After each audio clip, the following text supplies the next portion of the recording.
Okay, dears. Now, second thing which is related to European traders.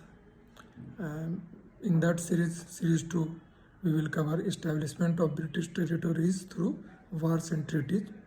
The establishment of British territories in India was largely driven by a combination of wars, treaties, and strategic alliances, which left the British which helped the British East India Company expand its influence and eventually lead to British rule over most of the subcontinent.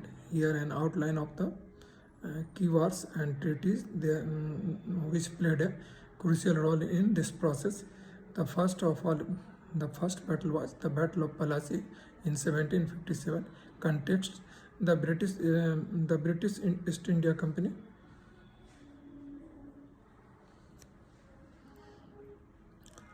the British East India Company under Robert Clive focused off against Siraj-ud-Dowlah, the Nawab of Bengal. The battle was decisive moment in a British consolidation of power in India. Cause the conflict was primarily over British trade privilege and control of Bengal, a region which is full of resources, rich in resources. Siraj-ud-Dowlah had been hostile towards British influence and tension rose after he attacked British factories.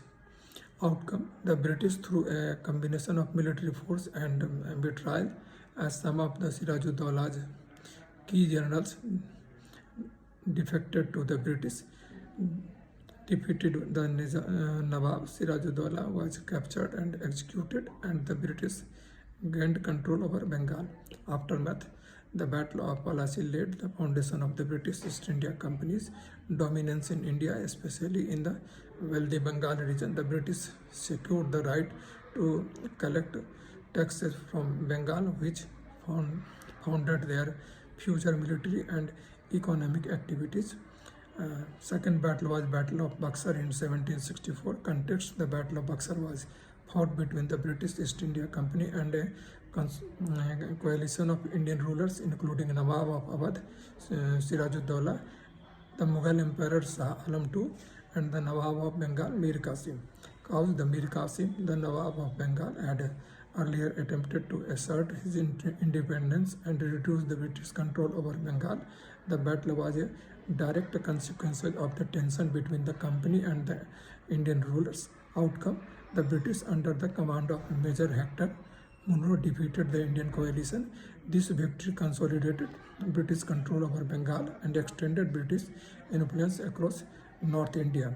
Aftermath: the Treaty of the Allahabad 1765, which followed the British victory, allowed the British East India Company to gain control over the Diwani of Bengal, meaning the right to collect taxes in Bengal, Bihar, and Orissa.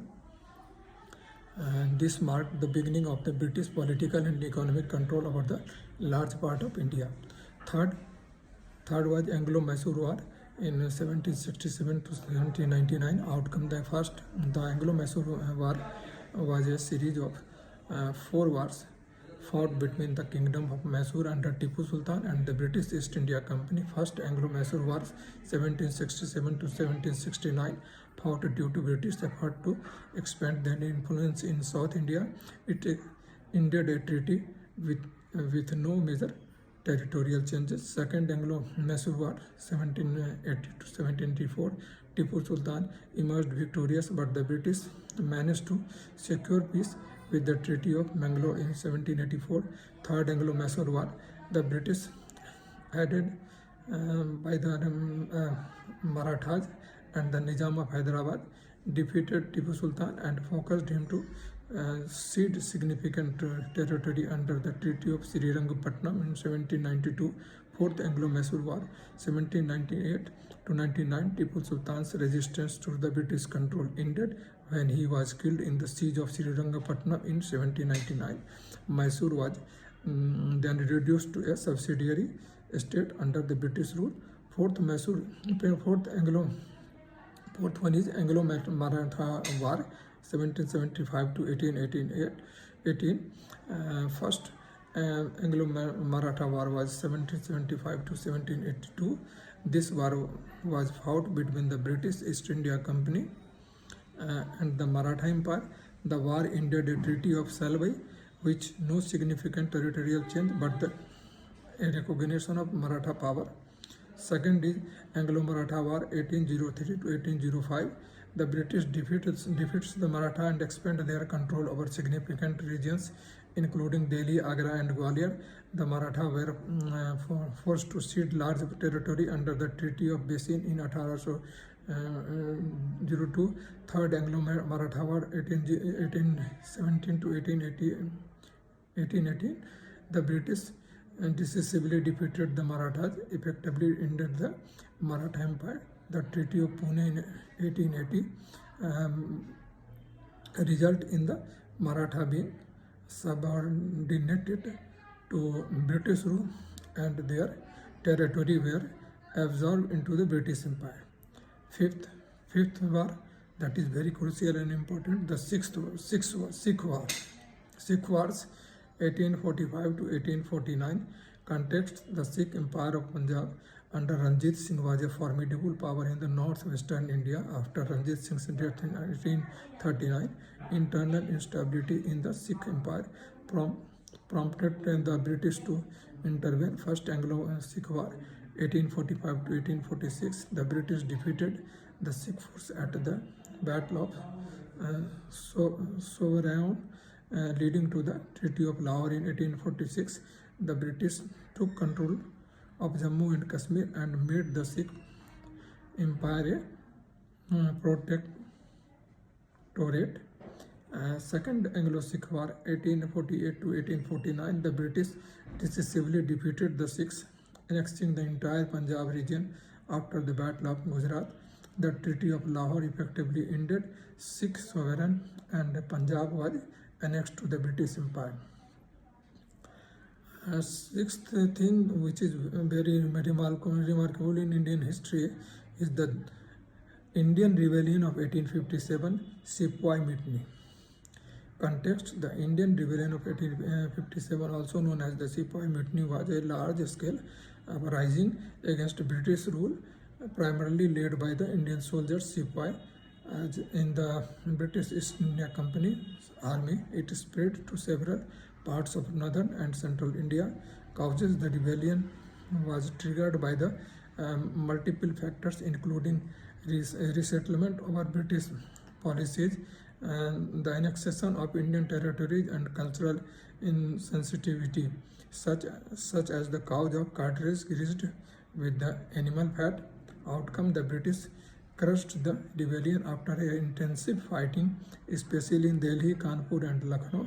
The rebellion led by the dissolution of the British East India Company and the direct control of India by the British Crown, making the beginning of the British Raj in 1858.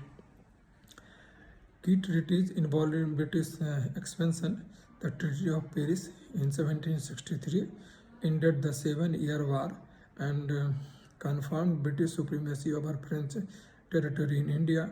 Treaty of Salwai 1782 ended the French Anglo-Maratha War, establishing British influence in Western India. Treaty of Mangalore ended the Second Anglo-Mysore War, temporarily halting British expansion in the south. Treaty of Basin 1802 ended the Second Anglo-Maratha War, granted the British supremacy over the Maratha state. Third, next treaty was Treaty of Srirangapatnam in 1792, ended the Third Anglo-Mysore War, forcing the Tipu Sultan to cede significant territory. Treaty of Lahore in 1846 resulted in the British control over Jammu and Kashmir after the First Anglo-Sikh War. Treaty of Gujarat 1849 ended the Second Anglo-Sikh War and result in the annexation of Punjab. Conclusion is this: through a series of wars and military victories and strategic treaties, the British East India Company extended its control over the vast part of India.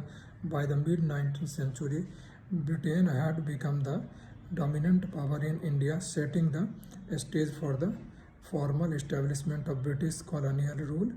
over the entire subcontinent. The use of military force along with the manipulation of local political and alliances played a critical role in British conquest of India. That's all. This is the second headings or second thing what was in the list of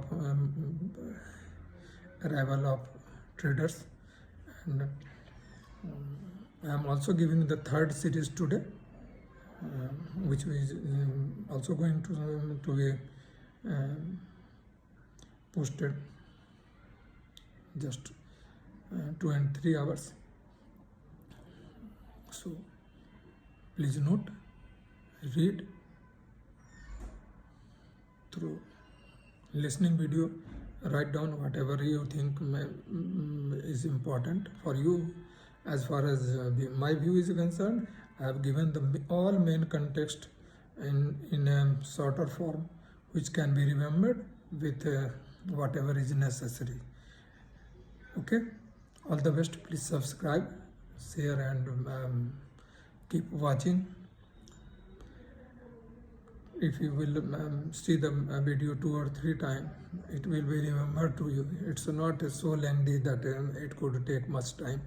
Hardly I am always trying to make a video of not more than 25-20 minutes, but modern India, I am trying that it should be concentrated or take the 10 to 15 minutes time, because long video becomes boring for anyone. I am also not liking, so I am giving in shorter form. You can write down and